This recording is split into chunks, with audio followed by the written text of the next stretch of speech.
Loan কার কার বাড়িতে আছে বন্ধন loan? একটু হাত তোলেন। আরে ভালো তো, কে কে আছেন হাত তোলেন ভাইজান। বন্ধন লোন কারা কারা নিয়েছেন? বন্ধন লোন নয়, এটা বউ বন্দুক দিয়ে লোন। কি বললাম? আপনি পুরুষ মানুষ, আপনি আপনার বাপ আপনার ছেলে 7 ভাই মিলে বন্ধন অফিসের সামনে হাঁ করে 7 মাস বসে থাকেন, 1 টাকা আপনাকে লোন দেবে না, মেরে তেরে দেবে। আছে না নাই কথা বলেন? যতক্ষণ না বউটাকে আপনি জমা দিচ্ছেন আর আপনার মেয়েটাকে যতক্ষণ না জমা দিচ্ছেন ততক্ষণ পর্যন্ত আপনাকে এই টাকা দেবে, কথা বলেন না। আপনাকে 10,000 টাকা আপনার বউ বিটিকে বন্দুক রেখে দিয়ে দিয়েছেন, তার বিনিময়ে প্রত্যেক সপ্তাহে একবার করে বন্ধন অফিস থেকে একজন মানুষ আসবে, এসে আপনার বউর হাতে খুব সুন্দর করে চা খাবে, বসে বসে ভাবি কেমন আছেন, ভাই কি করেন, গল্প করবে আর চলে যাবে। মানে আপনি টাকা নিয়েছেন, বউটাকে বন্দুক দিয়ে আর বউর হাতে চা খাচ্ছে আর একজন। আছে না নাই? অথচ এই হাদিস আপনারা বারবার জানেন, একাধিক ভাবে একাধিক আলোচনা করে গেছে। কোন ব্যক্তি যদি জেনে বুঝে 1 টাকা সুদ খায়, মায়ের সঙ্গে জেনা করলে, শুয়ে থাকলে, ঘরের মধ্যে মা ছেলে শুয়ে থাকলে যেমন পাপ হয়, বিয়ে করলে যত পাপ হয়, ওই ব্যক্তি একাই তত পাপ করেছে। যে ব্যক্তি বন্ধন থেকে লোন নিয়েছে মানে সুদ খেয়েছে, এই ব্যক্তি এত বড় পাপ করেছে। আমরা কারা জানি না, কথা বলেন? জানি না? আমরা জানি কি জানি না? আমরা জানি। আপনি মানবেন না, আপনার ব্যাপার। 1400 বছর আগেকার সিদ্ধান্ত। মুহাম্মদ রাসূলুল্লাহ সাল্লাল্লাহু আলাইহি সাল্লাম তিনি কথাগুলো বলে গিয়েছিলেন আরবিতে। আপনারা যেহেতু বাঙালি মানুষ, আপনাকে এই কথাগুলো যদি আমার কথা শোনার কারণে রেগে যান, জেনে রাখবেন আমার কথাতে রাগার একটের আপনি রাখেন না। এই কথাগুলো আল্লাহর নবীর 1400 বছর আগে আরবি ভাষাতে তিনি বলে গিয়েছিলেন মক্কা মদিনার মানুষের সামনে।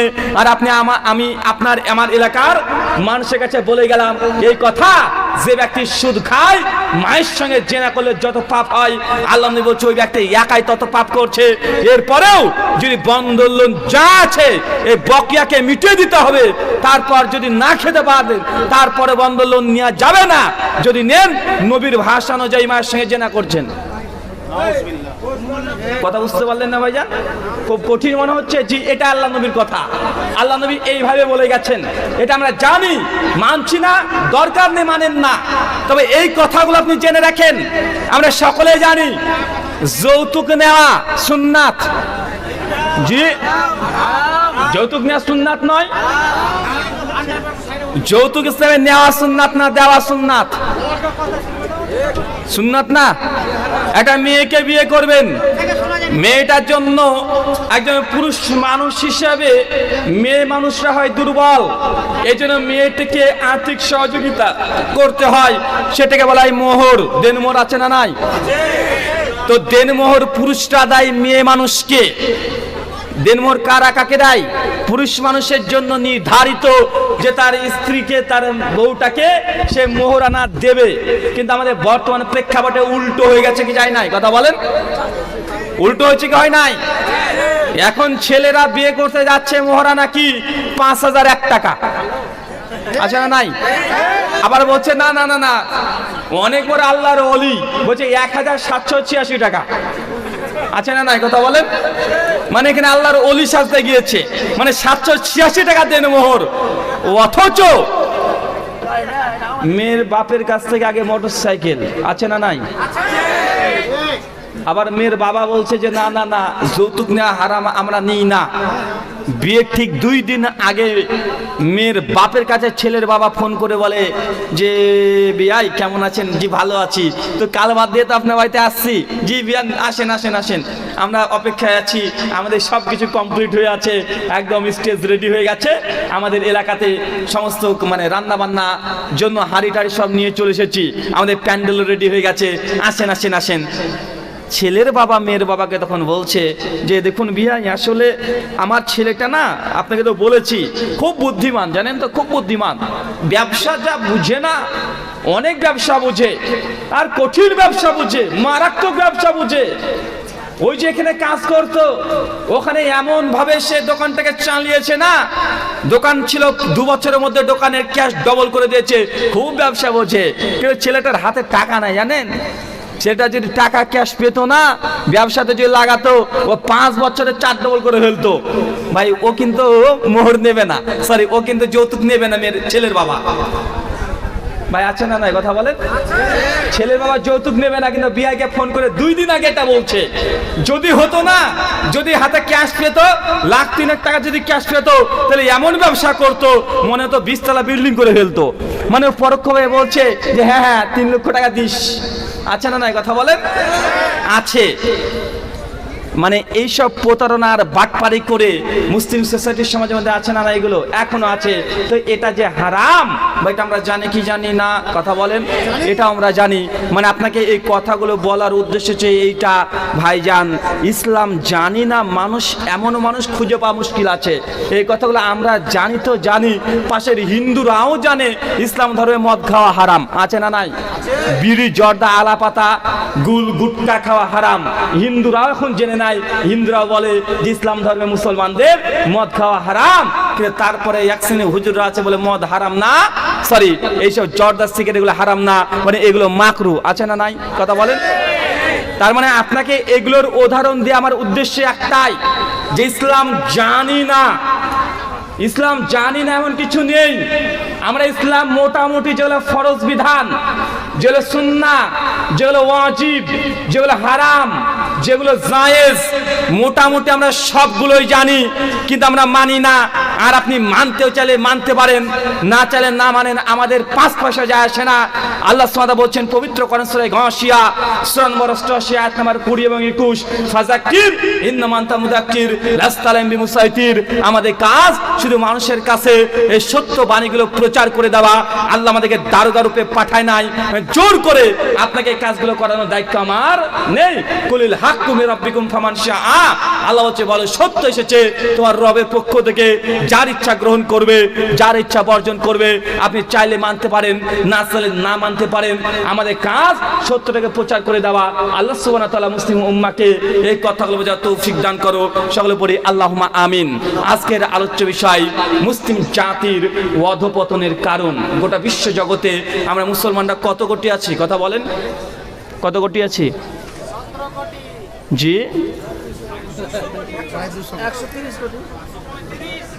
মাশাআল্লাহ। টাইমস অফ ইন্ডিয়া 2015 সালে 13 অক্টোবর পৃষ্ঠা নাম্বার 19, আন্তর্জাতিক মিডিয়া তারা বলছে, পত্রিকা বলছে, গোটা বিশ্ব জগতে মানুষের সংখ্যা 750 কোটি। কত কোটি? কত কোটি? 750 কোটি। তার মধ্যে খ্রিস্টানরা আছে 220 কোটি। কত কোটি? কত কোটি? মুসলমানরা আছে 170 কোটি। কত কোটি? 170। আর হিন্দুরা আছে প্রায় 130 কোটি। ইহুদিরা আছে কত কোটি বলেন তো ভাই? ইহুদি কত কোটি? কত কোটি? জি মাত্র 70 থেকে 80 লাখ। 2 কোটি 200 কোটি। আপনাকে অস্কার দেবো, আসেন টাকা নিয়ে যান। ঠিক বলেছেন। আচ্ছা কেউ যদি বলতে পারেন গোটা বিশ্ব জুড়ে, কেউ মোবাইল সার্চ করবেন না, মোবাইল সার্চ করে দেখবেন না, এখন ইন্টারনেটের যুগ, টুক করে দেখে নেবে। গোটা বিশ্ব জগতে ইহুদিরা কত কোটি আছে? জিউস ইহুদি কত কোটি আছে? কে বলতে পারলে 100 টাকা ইন্ডিয়ান রুপি দেবো বলেন? 170 কোটি। মাশাআল্লাহ। তারপরে বলেন কত কোটি? জি 1 মিলিয়ন, মানে 10 লাখ। বিলিয়ন না মিলিয়ন? আপনি আউট। তারপরে বলেন 150 কোটি। 90 লাখ থেকে 1 কোটি মাত্র। এলো কি রে ভাই? মাত্র 1 কোটি নাকি? মানে আমাদের মুর্শিদাবাদে যত মানুষ আছে গোটা বিশ্ব থেকে তত ইহুদি আছে। আমরা আইডিয়া করতে পারছি না। গোটা বিশ্বের ইহুদিদের সংখ্যা মাত্র 1,50,00,000। কত বললাম? 1,50,00,000। মানে আমাদের মুর্শিদাবাদে, গোটা মুর্শিদাবাদ জেলাটাতে যত মানুষ আছে গোটা বিশ্ব জগতে ততগুলো ইহুদি আছে, সব জায়গা মিলে। তাহলে ইহুদিরা বেশি না মুসলমানরা বেশি? তাই নাকি? তাহলে গোটা বিশ্ব জগৎকে কারা নেতৃত্ব দেয়? মুসলমান না ইহুদি? আশ্চর্য বিষয়। গোটা বিশ্ব জগতে মুসলমানরা আছে 170 কোটি, ইহুদিরা আছে মাত্র 1,50,00,000। মানে একদিকে 500 মুসলমান আর একটা ইহুদি। এবার হিসাবটা বুঝতে পারলেন? একজন ইহুদি সমান 500 মুসলমান, 10 জন ইহুদি সমান প্রায় 5,000 মুসলমান, 100 জন ইহুদি সমান প্রায় 50,000 মুসলমান। কত পার্থক্য দেখেছেন? তারপরে গোটা বিশ্বজগৎকে কন্ট্রোল কারা করছে?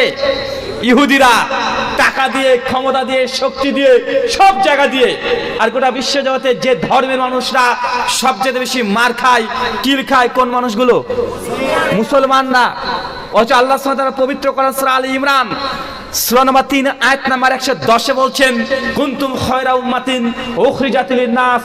আল্লাহ বলছে মুসলিম জাতির মধ্যে থেকে কিছু মানুষকে আল্লাহ বাছাই করে বের করে নিয়েছেন, এরা খায়রা উম্মা, সর্বশ্রেষ্ঠ জাতি। গোটা বিশ্বজগতে মুসলমানকে দেখে সর্বশ্রেষ্ঠ জাতি মনে হয়। কথা বলেন, কোন দিক দিয়ে সর্বশ্রেষ্ঠ জাতি রে ভাই? অঙ্ক পারেন?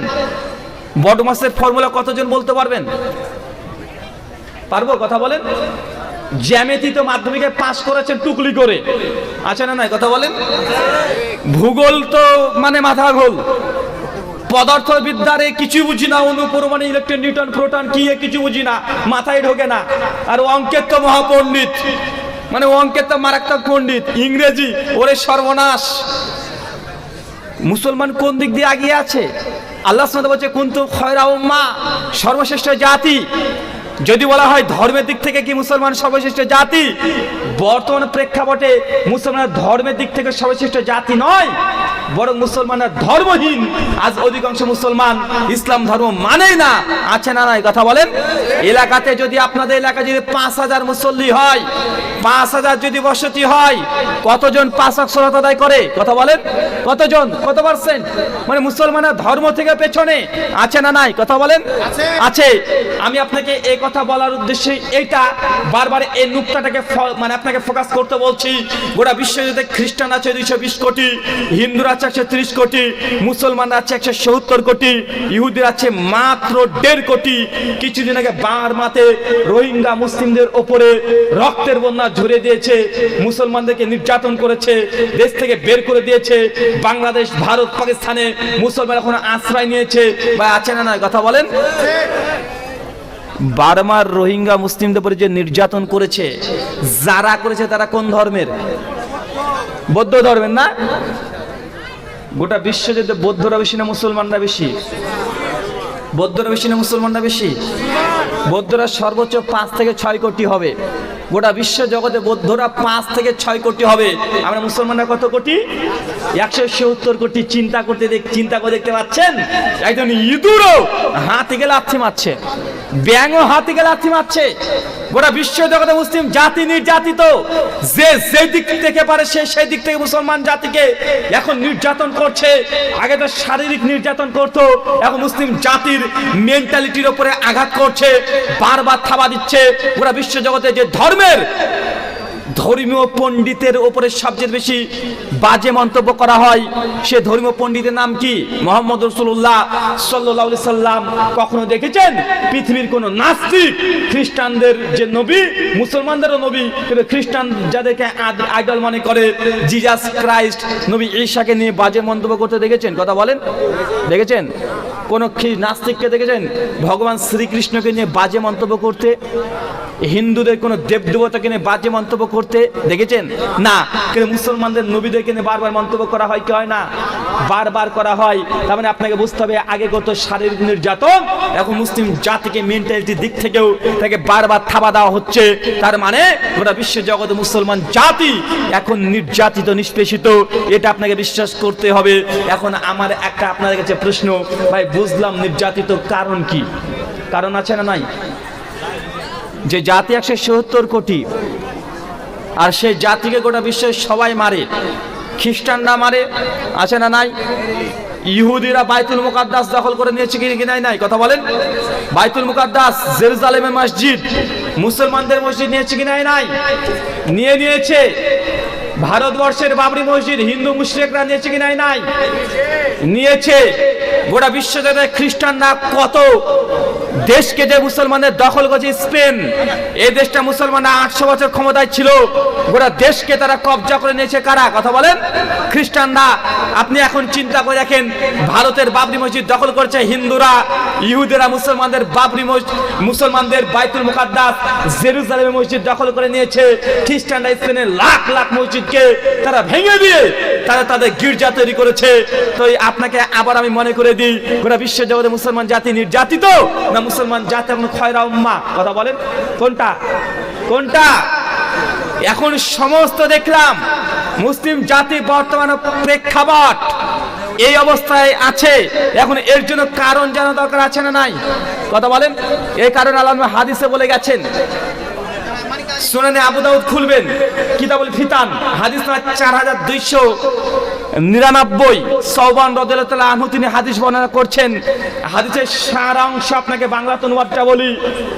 আল্লাহর নবী তিনি বলছেন, ওয়াসিরেই আমার উম্মতের উপরে বেধর্মীরা, ইসলাম বিদ্বেষীরা, ইসলামের শত্রুরা এমন ভাবে ঝাঁপিয়ে পড়বে যেমন একজন ক্ষুধার্ত ব্যক্তি একটা খাবারের প্লেটে পড়ে ঝাঁপিয়ে পড়ে। কথা মনে বুঝতে পারলেন না? আল্লাহর নবী তিনি 1400 বছর আগে বলেছে। কত বছর আগে? কত বছর আগে? 1400 বছর আগে তিনি বলছেন যে আমার মুসলিম উম্মার উপরে এমন একটা সময় আসবে, এমন একটা সময় আসবে যে সময় মুসলিম জাতির উপরে পৃথিবীর সমস্ত ধর্মের মানুষগুলো এসে ঝাঁপিয়ে পড়বে। উদাহরণ দিতে গিয়ে নবী বলছেন, একটা খাদ্যের পাত্র যেমন আছে, একটা থালা আছে, ক্ষুধার্ত ব্যক্তি যখন ঝাঁপিয়ে পড়ে, এইভাবে ঝাঁপিয়ে পড়বে, যে যেমন পারে সেভাবে তারা খেতে শুরু করবে। হাদিসের এখন বাস্তবতা পাচ্ছেন কি পাচ্ছেন না? কথা বলেন। আল্লাহ নবী 1400 বছর আগেকার কথা, যে মুসলিম জাতির উপরে চতুর্দিক থেকে হামলা হবে, চতুর্দিক থেকে, যে যে দিক থেকে পারবে সে সেই দিক থেকে আক্রমণ করবে। সাহাবা রাদিয়াল্লাহু তাআলা আপনাদের জিজ্ঞাসা হচ্ছে, ইয়া রাসূলুল্লাহ, সেই দিন মুসলিম জাতির যে এত ভয়ঙ্কর অবস্থা হবে আল্লাহ রাসূল, সেই দিন কি আমরা সংখ্যায় কম থাকবো? মানে আমরা সংখ্যায় কি খুবই কম থাকবো? আল্লাহ রাসূল বলছে, জি না, সেই দিন তোমরা সংখ্যায় কম থাকবে না, এবং সংখ্যায় আজকে চাইতেও অনেক বেশি হবে, সংখ্যায় তোমরা অনেক বেশি হয়ে যাবে, কিন্তু তারপরেও অমুসলিমরা তোমাদের উপরে নির্যাতন করবে। সাহাবীরা বলে, কি আশ্চর্য বিষয়, আমরা সেই দিন এত বেশি থাকবো, তারপর আমাদের সঙ্গে এই আচরণ করা হবে? সাহাবীরা অবাক। আল্লাহ নবী তখন বলছেন, হ্যাঁ, তার কারণ হচ্ছে দুইটা। কারণ সেই সময় তোমরা সংখ্যায় বেশি থাকবে, কিন্তু কারণ থাকবে দুইটা নির্যাতিত হওয়ার। এক হুব্বুদ দুনিয়া, মানুষ মুসলমানরা দুনিয়ার মহব্বত, দুনিয়ার ভালোবাসার পেছনে ছুটবে। কি বললাম? কথা বলেন। আল্লাহ নবী বলে দিয়েছেন, আরে কারিয়াতুল মত, আর মুসলমানরা সেই সময় মৃত্যুকে ভয় পাবে। কয়টা কারণ? কথা বলেন। কথা আমি বুঝতে পারছেন না? সমস্যা হচ্ছে? ঘুম আসছে? এই হাদিসটা শুনলে আপনাদের অন্তরটা থরথর করে কাঁপার কথা ছিল, ভয়ে ভীত সন্ত্রস্ত হওয়ার কথা ছিল। এখান থেকে আমাদের বোঝা যায় যে আমরা ধর্মের আবেগ আছে, কিন্তু আমরা ধার্মিক না। একটা ধার্মিকতা একটা আলাদা জিনিস, আর ধর্মের প্রতি ভালোবাসাটা আলাদা জিনিস। অনেক হিন্দুরা, অনেক খ্রিস্টান ইসলামকে ভালোবাসা সম্মান করে, কিন্তু তারা ধার্মিক নয়। আমাদের মুসলমানরা ওই অবস্থায় হয়েছে।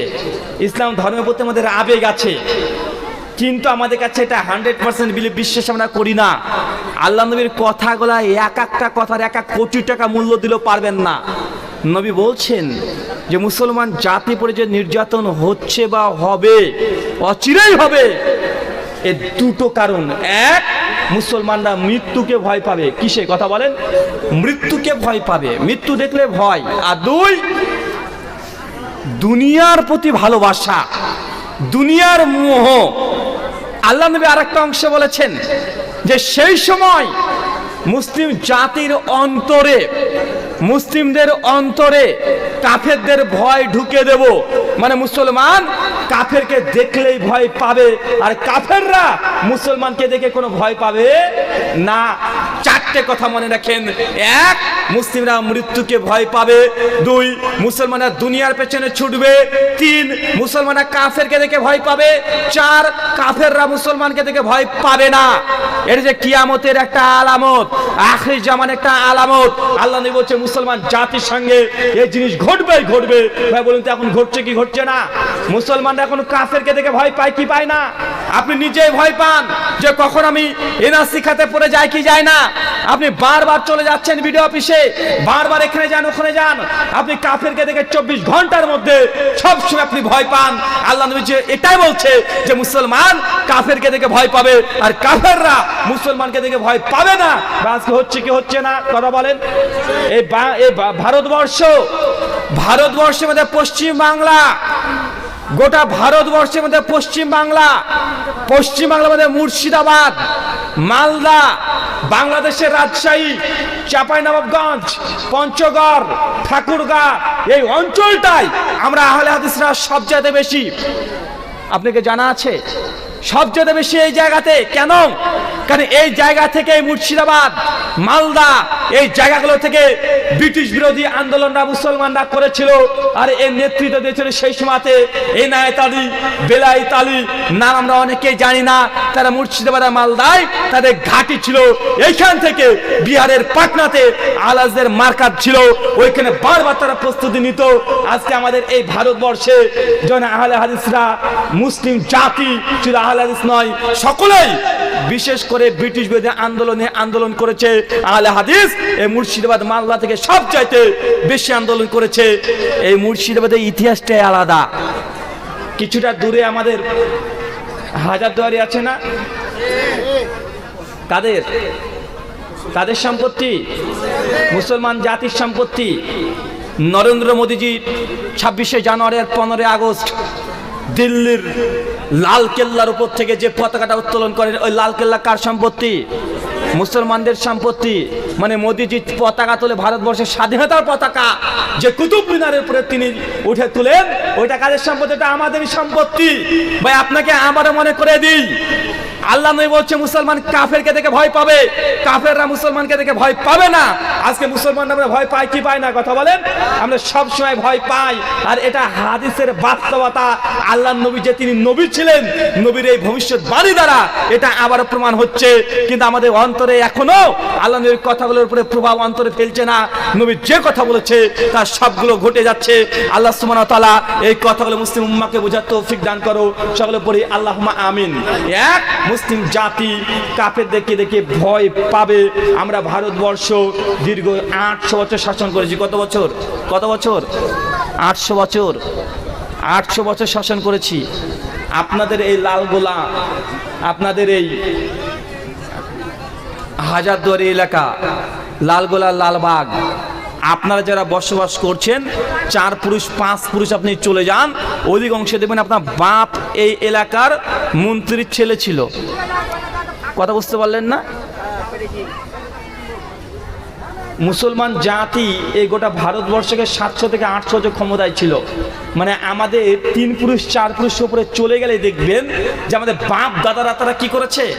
তারা গোটা দেশ চালিয়েছে, ভারতবর্ষকে চালিয়েছে। মুর্শিদাবাদের ঐতিহ্যই আলাদা। মুর্শিদাবাদের সবচাইতে ভালো কি জিনিস জানেন? রাজমিস্ত্রি। কি মিস্ত্রি? রাজমিস্ত্রি বাইরে যায় না আমাদের এলাকা থেকে? কথা বলে আপনার এলাকা থেকে বাইরের দেশে চলে যায় না রাজমিস্ত্রি? এবং মুর্শিদাবাদের রাজমিস্ত্রি বিখ্যাত কেন জানেন? আপনার বাপ দাদারা বড় বড় বাড়ি বিল্ডিং তৈরি করেছে, আর তার বাচ্চারা আজকে রাজমিস্ত্রির লেবারগিরি করে বেড়াচ্ছে। রাজমিস্ত্রি তো তারাই যেখানে পাকা বাড়ি থাকে, রাজমিস্ত্রি তো তারাই শিখবে যারা রাজমিস্ত্রি পাকা পাকা বাড়ি আছে, বিল্ডিং আছে। মুর্শিদাবাদ এই দিক থেকে সবচেয়ে উন্নত ছিল। আজকে গোটা পশ্চিমবাংলার মধ্যে মুর্শিদাবাদ সব থেকে পিছিয়ে পড়ে আছে না নাই? আছে। আপনাকে এর ইঙ্গিত আমি শেষের দিকে গিয়ে দেবো। আপনাকে আবার বলছি, আল্লাহ নবীর 4টে কথা গুরুত্বভাবে মনে করে শুনে রাখেন। এক, মুসলিম জাতি কাফেরকে দেখে ভয় পাবে, আর কাফেরদের মুসলিমদেরকে দেখে কোনো ভয় পাবে না। 3, মুসলিম জাতি মৃত্যুকে ভয় পাবে, মানে নিজে মরতে চাইবে না। 4, মুসলমান জাতি দুনিয়ার প্রতি মুহে তারা ছুটে বেড়াবে। হুব্বুন দুনিয়া, দুনিয়ার মুহে তারা ছুটে বেড়াবে। আজকে আছে না নাই? কথা বলেন। আছে। ও 1 তালা করেছে, আমাকে 2 তালা করতে হবে। আছে না? সব জায়গায় কম্পিটিশন আছে না? আলেম ওলামাদের মধ্যে কম্পিটিশন এখন আছে। কোথায় প্রোগ্রাম আগে থেকে আমাদেরকে দিয়ে দিতে হবে। আজকে আমি এখানে আছি, সেলফি তুলে ফেসবুকে পোস্ট করতে হবে, আছে না নাই? কথা বলেন। আজকে আমি এই প্রোগ্রাম করলাম, ওইখানে যাচ্ছি, সবগুলো দেওয়া হচ্ছে, আছে না নাই? কথা বলেন। আজকে আমি 5,000 টাকা দান করলাম, সেটা আমাকে মানুষের সামনে জানাতে হবে। মানে দুনিয়ার মোহ, মানে দুনিয়াকে দেখানো, যাই করি না কেন দুনিয়াকে আমাকে দেখাতেই হবে। আল্লাহ নবী এটাই বলছে, মুসলিম জাতি তাদের অন্তরের মধ্যে দুনিয়ার প্রতি ভালোবাসা, মানে যা করবো দুনিয়া অর্জনের জন্য, দুনিয়াকে দেখিয়ে দিতে হবে। মানে কিছু ভালো কাজ করলেও যারা করছে তারা দুনিয়াকে দেখানোর জন্য করছে, আর মুসলমান যারা করছে না তারা তো করছে না। আল্লাহ নবী এই সমস্যার কথা বলেছে। আমাদের মধ্যে আছে না নাই? আছে। মানুষ গুনাহ করছে তাও দেখিয়ে, মানে মেয়ের বিয়ে দিচ্ছি যৌতুক, ওর মেয়ের বিয়েতে 3 লক্ষ টাকা দিয়েছে, আমি 3.5 লক্ষ টাকা দেব। ওর বাপ মারা গেছে, 300 লোক খাওয়িয়েছে, আমি 500 লোক খাওয়াবো, আছে না নাই? কথা বলেন। মানে যা আছে সব দেখাতে হবে। এলাকাতে কুরবানি দিচ্ছেন যে না 7 ভাগা কুরবানি জায়েজ, হুজুর ফতোয়া দিয়ে দিয়েছে, এখন একটা কুরবানি নিলে হবে না, কারণ নতুন মেয়ের বিয়ে দিয়েছি, এখন মেয়ের শ্বশুর বাড়িতে গোশ পাঠাতে হবে। একটু ছোট্ট 200-300 গোশ কিভাবে পাঠায়, এর জন্য আপনি ডবল করে আরেকখানা ভাগা কুরবানি ভাই নিচ্ছি কি নিচ্ছি না? কথা বলেন। মানে কুরবানি দিচ্ছেন, এটার মধ্যেও আপনি মানুষের কাছে দেখাতে যাচ্ছেন যে আপনি কত বড় কুরবানি করেছেন, কত ভাগা নিয়েছেন। নচেত কেন আপনি কুরবানি মাংস জবাই করে আগে দাড়ি বাটকাতে তুলেন, আছে না নাই? মাংসটা কাটাই শেষ হয়নি, আগে দাড়ি বাটকাতে তুলছে। কুরবানিটা কেনার আগে বারবার বলছে 15 কেজি হবে তো, নচেত লস লেগে যাবে, হবে তো লস লেগে যাবে, আছে না নাই? কথা বলেন।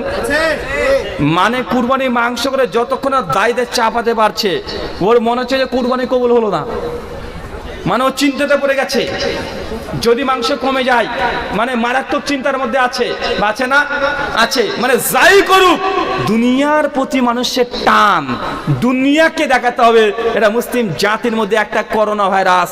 এই করোনা ভাইরাসকে যতক্ষণ না বর্জন করতে পারছেন ততক্ষণ পর্যন্ত মুসলিম জাতি আবারও সেই সফলতার দ্বার প্রান্তে আসতে পারবে না। এটা আল্লাহ নবীর কথা। নবী বলেছে মুসলিম জাতি তার দুনিয়ার প্রতি লোভ, দুনিয়ার প্রতি মহাব্বত, দুনিয়ার প্রতি ভালোবাসা আচ্ছন্ন হয়ে যাবে। মিশকাত খুলেন 5156 নম্বর হাদিস। আল্লাহ নবী মদিনার একটা রাস্তাতে যাচ্ছে, হঠাৎ করে একটা কান কাটা ছাগলকে এবার তুলে ধরেছে। সাহাবীকে বলছে একটা কান কাটা মরা ছাগল, মরা তুলে বলছে আল্লাহ নবী, হে আমার সাহাবীরা, এই ছাগলটা তুমি কেউ নিতে চাও? কেউ নিতে চাও? 1 দিরহাম দিয়ে নিতে চাও? মানে এখনকার 20-30 টাকা। কেউ নিতে চাও? মানে 1 টাকা দিয়ে কেউ নিতে চাও একটা ছাগল? সাহাবীরা বলছে ইয়া রাসূলুল্লাহ, না, ছাগল তো মরা, এই ছাগল নিয়ে আমরা কি করব? এই মরা ছাগল আমরা কেউ চাই না। আল্লাহ নবী তখন বলছেন যে এই ছাগলটা তোমরা 1 টাকা 1 দিরহাম দিয়ে 1 দিনার দিয়ে নিতে চাচ্ছ না, কারণ এটা অপ্রয়োজনীয় মনে করছো। কিন্তু আল্লাহ সুবহানাহু ওয়া তাআলার কাছে গোটা বিশ্ব জগৎ এই মৃত ছাগল চাইতো আরো নিকৃষ্ট, আরো মূল্যহীন। গোটা বিশ্বের মূল্য আল্লাহর কাছে মরা ছাগলের চাইতেও নিম্নমানের। কিন্তু আমরা গোটা বিশ্ব জগতে মুসলমান আজকে পৃথিবীর মূল্য দেওয়ার জন্য আজকে আমরা উল্টো দিকে ধাবিত হচ্ছি কি হচ্ছি না? তারপরে হাদিস আল্লাহ নবী বলছেন এই গোটা বিশ্বের মূল্য আল্লাহ নবীর কাছে যদি একটা মাছের ডানার সমান হয়, একটা ডানার সমান হয়, 2 ডানাও নয়, 1 ডানার সমান হতো, তাহলে আল্লাহ সুবহানাহু ওয়া তাআলা কাফেরদেরকে তিনি পানীয় পান করাতেন না, কাফেরদের রিজিকও দিতেন না। অনেকগুলো ভাষা বর্ণনা হয়েছে। তার মানে আল্লাহর কাছে দুনিয়ার কোনো মূল্য নেই। কিন্তু মুসলমান জাতি আজকে এই দুনিয়ার পিছনে ছুটছে কি ছুটছে না? কথা বলেন। সবসময় দুনিয়া অর্জন, সব সময় 24 ঘন্টা সর্বদা আমরা এটা আছি। আল্লাহ সুবহানাহু ওয়া তাআলা তুমি আমাদেরকে কথা বলে বোঝার তৌফিক দান করো। মিশকাত হাদিস নাম্বার 5157। আল্লাহ নবী একটা উদাহরণ দিচ্ছে দুনিয়া।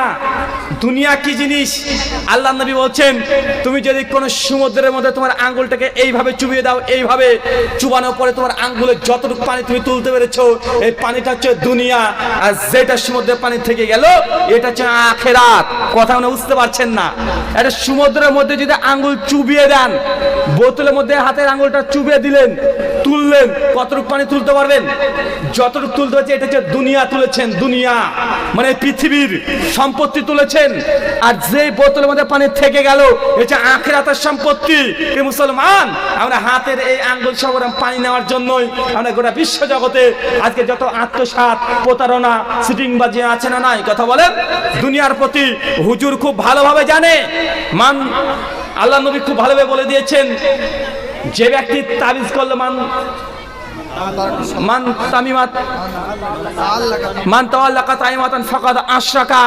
যে ব্যক্তি তাবিজ ঝোলালো, এই ব্যক্তি শিরক করলো। সুনান তিরমিজি হাদিস না 2072, এই হাদিস হুজুর জানে।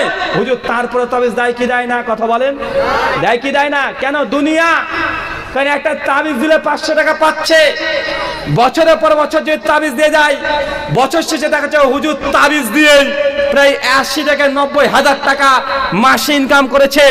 হুজুর খুব ভালোভাবে জানে, বাপ মারা গেলে মিলাদ নেই, বাপ মারা গেলে 40 খানা নেই, বাপ মারা গেলে বুট গোনা নেই, বাপ মারা গেলে এই জিনিস ওই জিনিস নেই। বাপ যদি বেনামাজি হয়, কবরস্থানে হুজুরকে বলছে যে তোমার আব্বা 5 ওয়াক্ত নামাজ পড়ে নাই, বেনামাজি ছিল, অতএব আমাদের সমাজ থেকে কাফারা নির্ধারণ করেছে। বাপের জন্য এখন বেনামাজি কাফারা ভাই দেওয়া হয় কি হয় না, কথা বলেন? হয়। হুজুর খুব ভালোভাবে জানে যে নামাজে কোনো কাফারা হয় না, নামাজে কোনো টাকা দিয়ে কাফারা হয় না। নামাজের কাফারা, যে দীর্ঘদিন নামাজ না পড়ে থাকেন, আপনাকে আল্লাহকে তওবা করতে হবে, ইস্তেগফার পাঠ করতে হবে।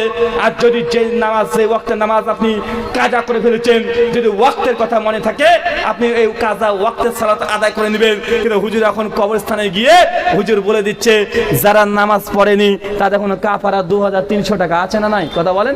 আপনাদের এলাকাতে হয়তো বানাই, আমাদের এলাকাতে এখন হুজুর এই ব্যবসা শুরু করেছে, মরা মানুষকে নিয়ে ব্যবসা। হুজুর মরা মানুষকে নিয়ে ব্যবসা করছে, হুজুর তাবিজের ব্যবসা করছে, হুজুর মিলাদ করে টাকা নিচ্ছে। এইগুলো হুজুর সবাই জানে, এগুলো কোরআন হাদিসে নাই। এগুলো করলে গোনা হবে, নেকি হবে না, কিন্তু হুজুর বন্ধ করে না। কারণ এটাই, যে কারণ এখানে দুনিয়া আছে। হুজুর মিলাদপুরের টাকা নেবে, এখন এটা বন্ধ করে টাকা আসবে, কথা বলেন না। তাই আপনাকে আবার বলছি, আল্লাহ নবী দুটো কথা আবার মনে রাখেন। দুটো কথা আগে ব্যাখ্যা করেছি। এক, মুসলমান কাফেরকে দেখে ভয় পাবে, আর কাফেররা মুসলমানকে দেখে ভয় পাবে না। আর শেষ দুটো কথা, যে মুসলিমদের দুনিয়ার প্রতি মোহ, দুনিয়ার প্রেম প্রীতি, দুনিয়ার জন্য সবকিছু শেষ করে দেবে। আর 4 নাম্বার, যে মুসলমান মরতে ভয় পাবে না। এটা খুব কঠিন। এখন প্রশ্ন আসছে, মরতে বার কারা ভয় পায়, সরি মরতে বার কারা চায়? একটা প্রশ্ন আসে না, কারিয়াতুল মত, মৃত্যুকে দেখে মুসলমান ভয় পাবে। আসলে মৃত্যুকে দেখে তো ভয় পাওয়ারই কথা, মৃত্যুকে দেখে ভয় পাওয়ার কথা নয়। কিন্তু মুসলমান জাতি এমন একটা জাতি যারা মৃত্যুকে ভয় পায় না। একটা ঘটনা বলি, বুঝতে পারবেন। একজন ইহুদি, যে ইহুদি র্যাবের কথা বলেছি, পি ফান্ডার, তার একটা বিখ্যাত বই আছে। তিনি ওখানে কিছু গবেষণা পেশ করেছেন এবং তার টার্গেট আগামী 50 বছরকে, গোটা বিশ্বকে সে একটু হিলে দিতে চায়, দেখে দিতে চায়। আর এই একটা কথা মনে রাখবেন, আজকে আমরা বিশ্বে মুসলমানরা আজকে যেটা চিন্তা করছি, যে চিন্তা আজকে করছি, ইহুদিরা সে চিন্তাটা 50 বছর আগে করে ফেলেছে। ইহুদিরা আজকে যে চিন্তা করছে, 50 বছর পরে কি ঘটবে তার চিন্তা করছে ইহুদিরা, যে 50 বছর পর এই পৃথিবীকে কেমন করব। মানে ওরা এত অ্যাডভান্স। ইহুদি পণ্ডিত বলছে, এবং তিনি আল্লাহ নবীর জীবনী নিয়ে গবেষণা করেছে, পি ফান্ডার ওনার নাম। গবেষণা করার মূল কারণ হচ্ছে এইটা, যে আল্লাহ নবীর জীবদ্দশাতে যত জিহাদ হয়েছে, সাহাবীদের ইতিহাসে যত জিহাদ হয়েছে, মুসলিম ইতিহাসে যত জিহাদ হয়েছে, তার সংখ্যা প্রায় 300-র অধিক। কতগুলো কথা বলেন? প্রায় 300-এর অধিক, 300+। ইহুদি পণ্ডিত একটা আশ্চর্য খবর দিয়েছে। উনি বলছেন যে আমি অবাক হলাম, মুসলমানদের যত যুদ্ধের ইতিহাস পড়েছি, ফলাফল একটাই পেয়েছি, যে মুসলমানরা বিজয় লাভ করেছে। কি লাভ করেছে কথা বলেন? অধিকাংশে যুদ্ধে বিজয় লাভ করেছে। ইহুদি পণ্ডিত বলছেন অবাক হয়েছি যে মুসলমানরা যত যুদ্ধ করেছে সব জায়গাতে মুসলমানরাই বিজয় হয়েছে, অধিকাংশ 4-5% জায়গাতে তারা যুদ্ধে জয়লাভ করতে পারে নাই। উনি বলছেন আরো অবাকের কথা বিশ্ব জাতিকে বলতে চাই। ইহুদি পণ্ডিত বলছে গোটা বিশ্ব জাতি তোমরা শুনে রেখো, তোমাদেরকে আর একটা আশ্চর্যের কথা বলছি, যে মুসলমানরা যুদ্ধে তো জিতেছে, ভয় এটা নয় যে মুসলমানরা জিতে গেছে, এবং ভয় হচ্ছে এটাই মুসলমানরা যত যুদ্ধে জিতেছে সমস্ত যুদ্ধে মুসলমানদের সৈনিক, মুসলমানদের আর্মি, মুসলমানদের ফোর্স সবচেয়ে কম ছিল। কি ছিল কথা বলেন? কম। বুঝতে পারলেন না? একজন ইহুদির গবেষণা কথা সূক্ষ্ম আমি অবাক হই। উনি বলছেন মুসলমানরা প্রত্যেকটা যুদ্ধে জিতেছে, এটা ভয়ের কারণ নয়, বরং ভয়ের কারণ এটা যে মুসলমানরা যত যুদ্ধে জিতেছে সব যুদ্ধে মুসলমানদের সৈনিক কম ছিল। কি ছিল কথা বলেন? কম। বা বদরের যুদ্ধে মুসলমানরা কম না বেশি? মুসলমানরা মাত্র 313 জন, কাফেররা 1000। ইহুদি পণ্ডিত বলছে মুসলমান সংখ্যায় কম নয়, কারণ তাদের আর্মি কম, তাদের অস্ত্র শস্ত্র কম, তাদের সমস্ত কিছু কম, তারপরে মুসলমানরা প্রত্যেকটা যুদ্ধে জিতে গেছে, জিহাদে জিতে গেছে। এর কারণ রহস্য আমি দীর্ঘ 15 বছর ধরে উদ্ঘাটন করার চেষ্টা করেছি। ইহুদি পণ্ডিত বলছে 15 বছর ধরে আমি গবেষণা করেছি মুসলমানদের শুধু যুদ্ধের ইতিহাস নিয়ে, মুসলমানরা কেন জিতে যায় অথচ তাদের আর্মি কম, ওদের সঙ্গীরা কম, ওদের যোদ্ধারা কম, তারপরে কেন জিতে? উনি সর্বশেষ সিদ্ধান্ত দিয়ে বলছেন জি হ্যাঁ, 15 বছর পর আমি সিদ্ধান্তে আসতে পেরেছি মুসলমানের যুদ্ধে জিতার মূল কারণ তারা মৃত্যুকে ভয় পায় না। কি বললাম কথা বলেন? কথা বুঝতে পারছেন না? ইহুদি জিউস পণ্ডিতের দাবি মুসলমানরা প্রত্যেকটা যুদ্ধে জিতে যাওয়ার মূল কারণ মুসলমানরা মরণকে ভয় করে না। কি ভয় করে না কথা বলেন? মরণকে ভয় করে না। উনি একটার পরে একটা সূক্ষ্ম কৌশলে তথ্য দিয়েছে। উনি বলছে কেন আমি এই কথা বললাম যে মুসলমানরা মরতে ভয় পায় না, তার কারণ হচ্ছে এইটা, যদি ভারতবর্ষের বা পাকিস্তানের সঙ্গে যে যখন লড়াই শুরু হয়ে যায়, ভারতের ফোর্সের সঙ্গে পাকিস্তানের ফোর্সের লড়াই শুরু হয়ে যায়, কোন দেশ কোন রাষ্ট্র যখন যুদ্ধ ঘোষণা করে আর একটা দেশের সঙ্গে, সে দেশের সৈনিকরা তারা যুদ্ধ কেন করে? যুদ্ধ করে পেছনে টান থাকে, যুদ্ধের ময়দানে গিয়েও তার পরিবারের প্রতি একটা মহব্বত থাকে কি থাকে না? যদি মারা যায় পরিবার আছে, আমার মা আছে, ছোট শিশু আছে, ভয় পায় অন্তর থেকে, 100% তার মন চায় না। ওই বলছে যে সাধারণ আর্মি ফোর্স তারা যুদ্ধ করে টাকার বিনিময়ে। কিসের বিনিময়ে কথা বলেন? টাকার বিনিময়ে। সাধারণ একজন আর্মি একজন ফোর্স যুদ্ধ করে, তার সংসারের পেছনে টান থাকে। একজন আর্মি যুদ্ধ করে তার আগে তার একটা চিন্তা থাকে যে আমি যে যুদ্ধে জিতে যাই আমি একটা স্বর্ণ মেডেল পাবো, ভাই এই হবো এই হবো, মানে দুনিয়ার একটা চিন্তা আছে না নাই কথা বলেন? ইহুদি পণ্ডিত বলছে তবে মুসলমানরা এই কারণে যুদ্ধ করে না যে তার একটা সোনার মেডেল পাবে, মুসলমানরা এই জন্য যুদ্ধ করে না যে তার পরিবারের সন্তান আছে। এবং এই জাতি এমন একটা আশ্চর্য জাতি যে জাতি যুদ্ধই করে শুধু মরার জন্য। কথা বুঝতে পারেননি? কত কঠিন কথা উনি বলেছেন। মুসলমান জাতি এমন একটা জাতি যে জাতি মরণকে ভয় পায় না, বরং এই জাতির নামাজে দাঁড়িয়ে দোয়া করে যে আল্লাহ তোমাকে শহীদ হিসেবে কবুল করো। যে জাতি মরার জন্য ঈশ্বরের কাছে প্রার্থনা করতে পারে, যে জাতি মরার জন্য তার মাকে বলে মা আমি জিহাদে গেলাম, আমি যুদ্ধে গেলাম, তুমি দোয়া করো যে না আল্লাহকে মুজাহিদ হিসেবে কবুল করে নাই, শহীদ হিসেবে কবুল করে নাই। যে মরার জন্য সে ইচ্ছা মতো চলে যায়, মরার জন্য ঈশ্বরের কাছে আল্লাহর কাছে দোয়া করে আল্লাহ তুমি আমাকে মুজাহিদ হিসেবে কবুল করে নাও, আমাকে তুমি শহীদ হিসেবে কবুল করে নাও। যে জাতি মরতে ভয় পায় না, এই জাতিকে আর কি দিয়ে ভয় দেখাবেন? ওই জন্য ইহুদি পণ্ডিত সমাধান দিচ্ছে যে জাতির সঙ্গে কখনো কোনো মানুষ ভুল করে যেন অস্ত্র দিয়ে যুদ্ধ করতে যায় না। মুসলমানের সঙ্গে অস্ত্র দিয়ে যুদ্ধ কেউ যেন না করে, কারণ এই জাতির সঙ্গে যদি অস্ত্র দিয়ে গোলা বারুদ দিয়ে যুদ্ধ করে এই জাতিকে হারানো সম্ভব নয়। এই জাতিকে হারানো সম্ভব নয় কারণ এটাই, কারণ তারা যুদ্ধ করে মরার জন্য, আর আর্মি ফোর্স যুদ্ধ করবে তারা পৃথিবীকে পাওয়ার জন্য, বেতন বাড়ানোর জন্য। তাদের অন্তরে ভয় কাজ করে, পৃথিবীর আর্মিদের ভয় কাজ করে, তার একটা পরিবার আছে, কিন্তু মুসলমানদের মধ্যে ভয় কাজ করে না। তাই জাতির সঙ্গে কখনোই অস্ত্র দিয়ে যুদ্ধ করো না। যারা আপনারা তাতারদের ইতিহাস পড়েছেন, চেঙ্গিস খান ইতিহাস পড়েছেন, হালাকু খানের ইতিহাস পড়েছেন, পড়েছি কি পড়ি না কথা বলেন? চেঙ্গিস খান রাতারাতি গোটা বিশ্বের মধ্যে অর্ধেক পৃথিবীর শাসন দখল করে নিয়েছিল। চেঙ্গিস খান কোটি কোটি মুসলমানদেরকে হত্যা করে রক্তের সমুদ্র করে দিয়েছিল। মুসলমানরা সেই সময় আলেমরা লিখে গেছে, চেঙ্গিস খানের আমলের সময় লিখে গেছে যে চেঙ্গিস খানদের এত নির্যাতন মুসলমান জাতিকে করেছে, বিগত দিনে এত নির্যাতন পৃথিবীর কোনো ইতিহাসে হয়নি। মুসলমান আলেমরা শেষে মনে করছে চেঙ্গিস খানের ফিতনা এটা মূলত ইয়াজুজ মাজুজের বংশধর পৃথিবীতে চলে এসেছে। সেই সময় আল্লাহ সুবহানাহু ওয়া তাআলা সালাউদ্দিন ইউসুফি রহমতুল্লাহকে পাঠিয়েছিলেন। চেঙ্গিস খানের মতো বদমাস গোটা বিশ্ব জগতের ক্ষমতাধর ব্যক্তিকে যুদ্ধ করে মুসলমানদের জাতি পরাস্ত করেছে কি করে না কথা বলেন? করেছে। তার জন্য ইহুদি পণ্ডিতরা বলছেন, এবং এটা তাদের একটা বড় একটা সূক্ষ্ম কৌশল, খুব দূরদৃষ্টি দিয়ে তারা বলছেন যে জাতিকে যদি ধ্বংস করতে হয় তাহলে এই জাতিকে কখনো অস্ত্র দিয়ে আঘাত করে ধ্বংস করা সম্ভব নয়। মুসলমান জাতির সঙ্গে যদি ধ্বংস করতে হয় বুদ্ধিভিত্তিকভাবে ধ্বংস করতে হবে। কিভাবে কথা বলেন? বুদ্ধিভিত্তিক লড়াই। যুদ্ধ দুই ধরনের। কয় ধরনের যুদ্ধ? কয় ধরনের? দুই ধরনের। একটা হচ্ছে অস্ত্র দিয়ে যুদ্ধ, মানে সামরিক যুদ্ধ, মানে যেখানে লাখ লাখ কোটি কোটি মানুষের জীবন চলে যেতে পারে। ওখানে বোমা লাগে, অস্ত্র লাগে, পিস্তল লাগে, আর্মি লাগে। এটা হচ্ছে সামরিক যুদ্ধ।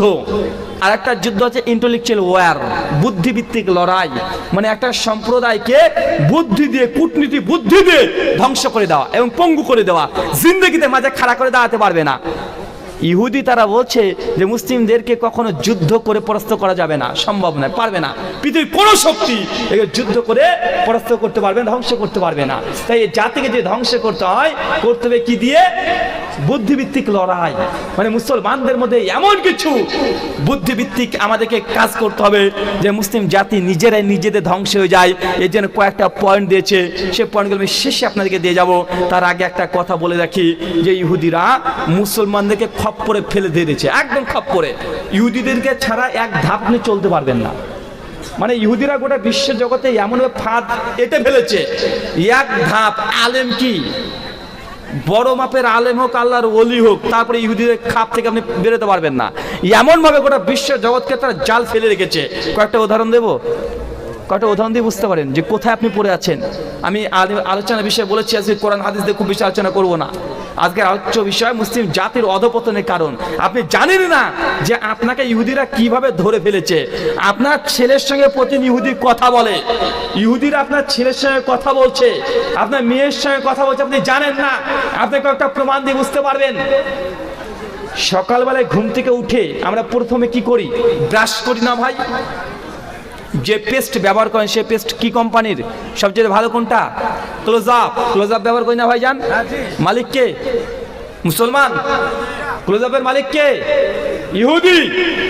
সকালবেলায় ঘুম থেকে উঠে এক কাপ চা না খেলে আপনার দিনটা ভালো চলে না। এই চায়ের নিকোটিন আবিষ্কার কারা? ইহুদিরা। আপনার ছেলের সকালবেলায় উঠেই কাটাকাটি শুরু করে দিয়ে টিভিটা খুলে দেন, ছেলে আপনার কার্টুন চ্যানেল দেখে। কোন চ্যানেল দেখে? দুটো চ্যানেল দেখে সবচেয়ে বেশি। একটা পোগো, পোগো চ্যানেলের মালিক কে? ইহুদি। কার্টুন নেটওয়ার্ক আপনার ছেলে দেখছে, প্রতিদিন দেখছে। ছেলে একটু কাটাকাটি করলে আপনি মোবাইলটা আপনি সঙ্গে সঙ্গে টিভিটা ছেড়ে দিচ্ছেন, দেখছে কি? কার্টুন নেটওয়ার্ক, পোগো, এই চ্যানেলগুলো মালিককে সবগুলো ইহুদি। আপনি জানেনই না আপনার ছেলেকে এই কার্টুনের মাধ্যমে আপনার ছেলের সঙ্গে তারা কিভাবে তাদের আকীদা, তাদের বুদ্ধি, তাদের চিন্তা, তাদের মানসিকতা, তাদের সাইকোলজি কিভাবে অন্যদিকে যে ডাইভার্ট করে দিচ্ছে, এটা আপনি বুঝবেন না। 20 বছর পর বুঝতে পারবেন, আজকে বুঝতে পারবেন না। মানে আপনি বুঝতে পারছেন না যে কার্টুনের মাধ্যমে আপনার ছেলে ব্রেন ওয়াশ করে ফেলছে।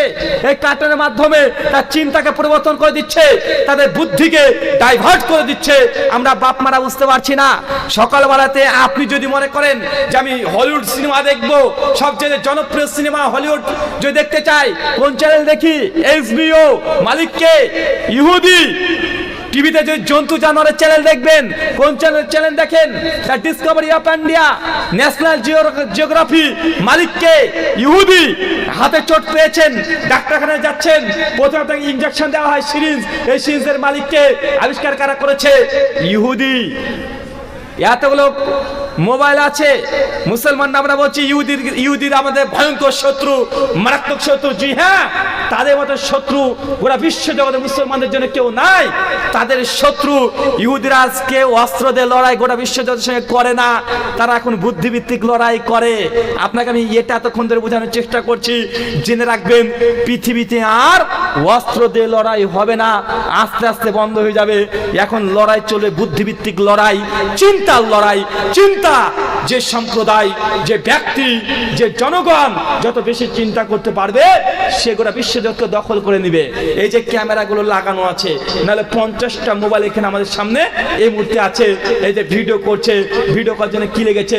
ওই ক্যামেরা লেগেছে কি লাগেনি? কথা বলেন। এই ক্যামেরা কাদের আবিষ্কার? কে করেছে? কারা করেছে? ইহুদিরা। অ্যান্ড্রয়েড নোকিয়া সেটের কথা মনে পড়ে না? নোকিয়া 1110, আজ থেকে 15 বছর আগে ওদের সাদা করে একটা মোবাইল ছিল, ওর মধ্যে কিছুই হতো না, শুধু ফোন হতো, নামও সেভ করা যেত না প্রথমে। আর সাপের একটা গেম ছিল, ঢুংঢাং করে আওয়াজ হতো, ঘন্টার পর ঘন্টা চালিয়ে দিয়েছি, আছে না নাই? কথা বলেন। নোকিয়া আস্তে আস্তে ডেভেলপ হলো, গোটা ভারতবর্ষে নোকিয়া ছিল 1 নাম্বার। আজকে নোকিয়ার কোনো মার্কেট আছে? কথা বলেন। কেউ নোকিয়া কেনে না কেন? কারণ নোকিয়া হচ্ছে মাইক্রোসফটটা চলে না, এখন চলে সব অ্যান্ড্রয়েড। কি চলে? কথা বলেন। অ্যান্ড্রয়েড মানে এরা এত আধুনিক। অ্যান্ড্রয়েডের মালিক কে? কথা বলেন। কারা মালিক? ইহুদিরা। মাইক্রোসফটের মালিক ইহুদিরা। কম্পিউটার, সুপার কম্পিউটার যাই চালান না কেন, কম্পিউটারের মূল জায়গা হচ্ছে চিপ তথা মেমোরি। কি কথা বলেন? মাইক্রোসফট চিপ, এটা ছাড়া কম্পিউটার অচল। মাইক্রোসফট চিপের মালিক কে? কথা বলেন। এই কোম্পানির মালিক কে? ইহুদি। আপনাকে কোন জায়গাতে দেখাবো? আপনার মেয়ে যে কসমেটিক্স ব্যবহার করে লরিয়াল, এটা হচ্ছে সবচেয়ে দামি। মালিক কে? ইহুদি। যেখানে যাবেন সেখানে ইহুদিরা আছে না নাই? কথা বলেন।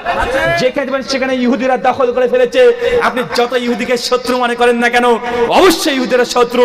তারপরেও ইহুদির খপ্পর থেকে আপনি আর বাইরে বের হওয়ার কোনো সুযোগ নেই, অসম্ভব। এই জন্য বলেছি গোটা বিশ্ব জগতে এখন চলছে চিন্তার লড়াই, বুদ্ধিভিত্তিক লড়াই। আর জাতিকে ধ্বংস করার জন্য চিন্তা দিয়ে, বুদ্ধি দিয়ে জাতিকে ধ্বংস করে দেওয়া সম্ভব। একটা স্পর্শকাতর বিষয় বলবো, আমাদের পকেটে টাকা আছে না নাই? কথা বলেন। ব্যাংকে টাকা আছে না নাই? এখন মনে করছি ব্যাংকের টাকার মালিক। আজকে আপনি যে অর্থ উপার্জন করছেন 300 টাকা, আপনি পকেটে পুরে ফেলেছেন, মনে করছেন টাকার মালিক আপনি। জি না, এই টাকার মালিক আপনি না, এই টাকার মালিক আপনি না। যদি মনে করে একটা সেকেন্ডে আপনার পকেটের টাকাকে সাদা কাগজ বানিয়ে দেবে জাদুর মতো, পারবে কি পারবে না? কথা বলেন। বাড়িতে লাখ লাখ টাকা ফেলে রেখেছেন, লাখ লাখ টাকা, যদি মনে করে ওই টাকাগুলোকে সাদা কাগজ বানিয়ে দিবে 1 সেকেন্ডে, পারে না ভাই? কথা বলেন। আজ থেকে 5 বছর আগে চলে যান না, ভারতবর্ষে নরেন্দ্র মোদীজি ক্ষমতায় আসার পরে প্রথম কাজ করলো কি? কথা বলেন। টাকাকে বাতিল করে দিল। আপনার বাড়িতে টাকা থাকলে তখন ওগুলো টাকা ছিল না, সাদা কাগজ, সাদা কাগজ। গোটা বিশ্বের অ্যাকাউন্ট তথা অর্থনীতি কাদের কাছে আছে? ইহুদিদের কাছে। আমি আপনাকে আবার মনে করে দিই, ইহুদিদের সংখ্যায় কত বলেন তো ভাই? মাত্র 1.5 কোটি। কত কোটি? মাত্র 1.5 কোটি। মুসলমানরা কত কোটি? 170 কোটি। 1.5 কোটি ইহুদি দেখেছেন কত ক্ষমতা, কত পাওয়ার।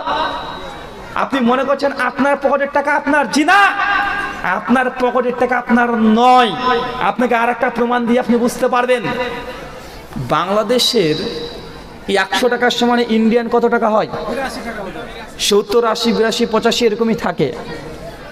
আমেরিকার ডলার, $1 সমানে ইন্ডিয়ান কত টাকা? কমপক্ষে 82 টাকা। মানে আমেরিকার 1 টাকা মানে ইন্ডিয়ান 82 টাকা। সৌদি আরবের 1 রিয়াল মানে ইন্ডিয়ার 22 থেকে 25 টাকা, তাই না ভাই? তো এই টাকা কম বেশি কেন হয় জানেন? ওখানকার 1 টাকা আমাদের এখানে 1 টাকাই হবে, কিন্তু তা হয় না কেন? সৌদির 1 টাকা আমাদের এখানকার 22 টাকা হয় কেন? কেন হয় জানেন?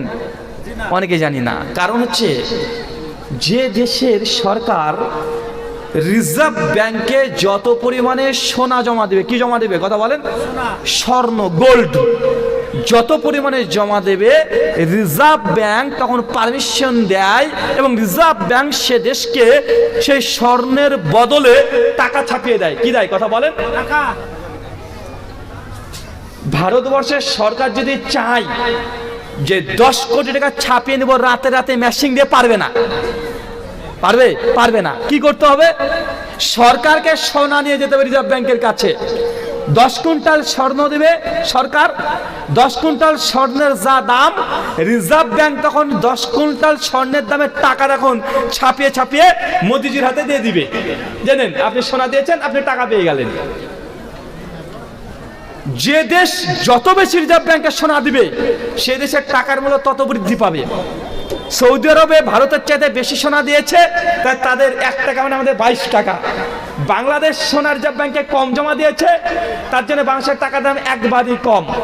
আমেরিকা সবচেয়ে বেশি সোনা দিয়েছে, তার জন্য তাদের টাকার দাম অনেক বেশি। কথা কি বুঝতে পারছেন? তার মানে বোঝা যাচ্ছে গোটা বিশ্বের অর্থনীতি নির্ভর করছে কিসের উপরে? কিসের উপরে? সোনার উপরে। কিসের উপরে? সোনার উপরে। মুহাম্মদ সাল্লাল্লাহু আলাইহি ওয়াসাল্লাম কত তীক্ষ্ণ বুদ্ধি সম্পন্ন। আল্লাহ নবী দেখেন তো যাকাত ফরজ করছে টাকার উপরে না সোনার উপরে? কিসের উপরে যাকাত ফরজ? সোনা। মানে অর্থনীতি নির্ভর টাকার উপরে করে না, অর্থনীতি নির্ভর করে সোনার উপরে। আল্লাহ নবী 1400 বছর আগে বলে দিয়েছে সোনার উপরে নির্ভর। এখন বোঝা যাচ্ছে গোটা বিশ্বের সোনাগুলো আমরা জমা কাকে দিয়ে আসছি? কাকে? গোটা বিশ্বের সোনা এখন কাদের হাতে? কাদের হাতে? মানে গোটা বিশ্বের সোনা এখন ইহুদিদের হাতে আমরা জমা দিয়ে আসছি। ইহুদিরা তার বিনিময়ে আমাদেরকে কি দিচ্ছে? কি দিচ্ছে? কাগজের টাকা দিচ্ছে না ভাইজান? আমি আবার আপনাকে বুঝাতে পারছি না মনে হচ্ছে। ভারতবর্ষের কুইন্টাল কুইন্টাল সোনা কাকে দিয়ে আসছে? ইহুদিকে। যখনই সোনা জমা দিয়েছে ইহুদিদের হাতে, ইহুদিরা কি দিচ্ছে? কাগজের নোট ছাপিয়ে দিয়ে দিচ্ছে, যান এটা আপনার টাকা। সৌদি আরব কোটি কোটি লাখ লাখ কুইন্টাল করে সোনা দিয়ে আসছে ইহুদিদেরকে, তারা তাদেরকে কি দিচ্ছে? কাগজের টাকা ধরে দিচ্ছে। গোটা বিশ্ব আজকে একটা জায়গায় ইহুদিদের হাতে সোনাগুলোকে জমা দিচ্ছে, আর ইহুদিরা মানুষকে কাগজের টাকা দিয়ে দিচ্ছে। মনে রাখবেন, কারেন্সির পরিবর্তন হয়। এখন আপনাদের বাড়িতে যে কাগজের টাকা আছে, রাত্রি যদি মনে করে যে বন্ধ করে দেবো, 1 মিনিটের সময় লাগবে না। লাগবে? কথা বলেন তো। এই টাকার মালিক কি আপনি? আরেকটা কথা বলি, আজ থেকে 20 বছর পরে দেখবেন আমাদের হাতে যে টাকাগুলো আছে কাগজে, এটাও থাকবে না, পুরোটা চলে আসবে ইলেকট্রনিক মানি। অ্যামাজন পে আছে না ভাই? Phone pay, Google pay, Paytm. আপনাকে বললাম যে ভাইজান এক কাজ করেন তো ভাই, একটা ছাগল বিক্রি করেছি, আপনার মাঠের ছাগল, মানে আপনার বাড়ির ছাগল। আপনাকে ছাগলওয়ালা বলছে যে ও হ্যাঁ 7300 টাকা দাম দেবো, তো মোবাইল নাম্বারটা বলেন। টুক করে মোবাইল নাম্বার দিয়ে দিয়েছি, আপনি মালিক সঙ্গে 7300 মেরে দিয়েছে, ওর পকেটে চলে গেছে, মানে মোবাইলে 7300 টাকা। হ্যাঁ হ্যাঁ চলে এসছে, খুশি ভাই। কি এসেছে মোবাইলে? টাকা এসেছে না নাম্বার? কি এসেছে ভাইজান? মানে আগে তো কাগজের টাকা ছিল তো ছিলই, মানে বাড়িতে আছে, চোর চুরি করতে পারবে না, লুকিয়ে রাখবো, নিয়ে যেতে পারবে না। যতক্ষণ আছে তখন ক্ষমতা আছে। গোটা বিশ্ব জগতের অর্থনীতিকে তার রাতারাতি চেঞ্জ করে দিতে পারে। এখন কাগজের টাকাকেও ধ্বংস করা খুব কঠিন ছিল, কিন্তু এখন গোটা বিশ্ব জগতের অর্থনীতি নির্ভর করছে ইলেকট্রনিক মানি। আপনি একটা বাড়ি বিক্রি করেছেন, দাম কত লক্ষ টাকা? 20 লাখ টাকা। পেমেন্ট কিসে করছে? Phone pay, Google pay, mobile pay, Amazon pay, ব্যাংকের মাধ্যমে। তো ভাই এই টাকা কি আপনার কাছে ঢুকলো না মাত্র করে নাম্বার দেখাচ্ছে? কথা বলেন, নাম্বার দেখাচ্ছে।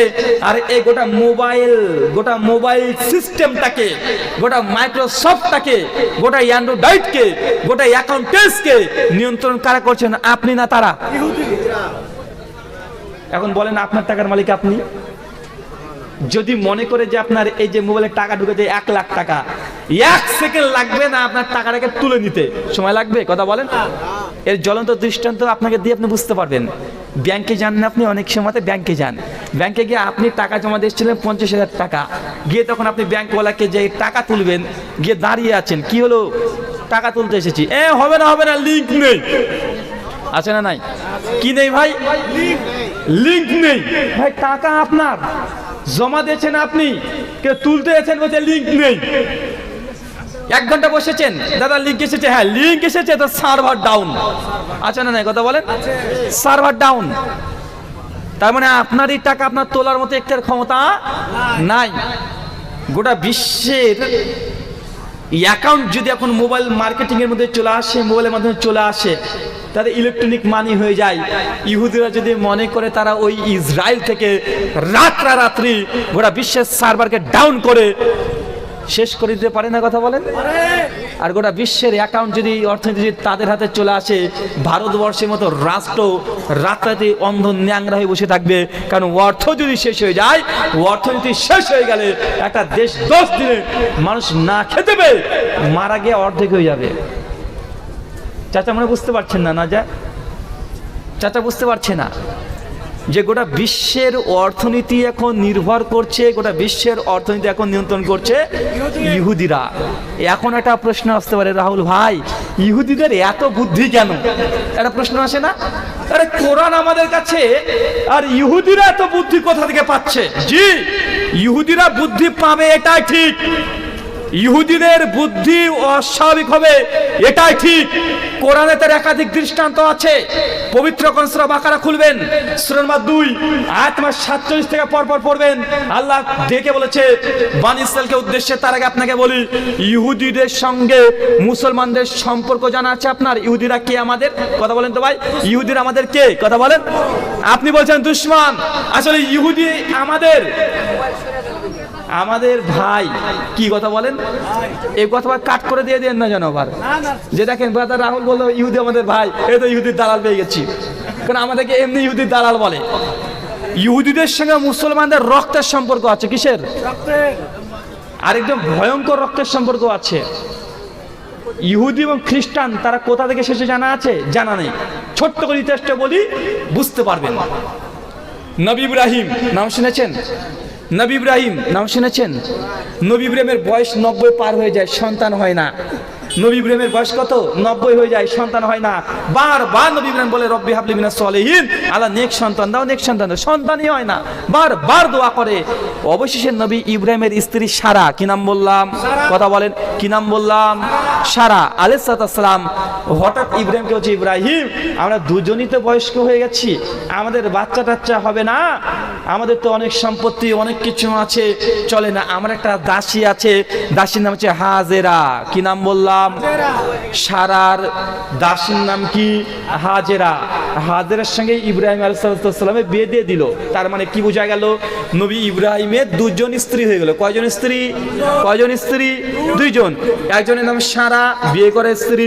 2 হাজেরা, এটা দাসী। কি কথা বলেন? এটা দাসী। যখন বিয়ে করলো হাজেরার সঙ্গে নবী ইব্রাহিম, কিছুদিন পর বাচ্চা হলো, চলে আসলো পেটে, সন্তান প্রসব হলো। সন্তান নাম রাখলো ইসমাইল। কি নাম রাখলো? কি নাম? ইসমাইল। যখন ইসমাইল আলাইহিস সালাম জন্মগ্রহণ করেছে, হাঁটা হাঁটা চলতে শুরু করে দিয়েছে। সূরা সাফফাত 37 নম্বর সূরার 100 থেকে 109 নম্বর আয়াত পড়তে থাকবেন, ঘটনা মজুদ আছে, সংক্ষিপ্ত বলছি। যখন ইসমাইল আলাইহিস সালাম হাঁটাহাঁটি শুরু করে দিয়েছে, ওই সময়তে সারা মানে নবী ইব্রাহিমের প্রথম স্ত্রী, কোন স্ত্রী?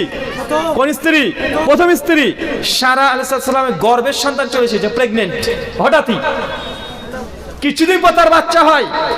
তার বাচ্চার নাম রাখলো ইসাহাক। কি কথা বলেন? ইসাহাক। তার মানে ব্যাপারটা কি দাঁড়ালো?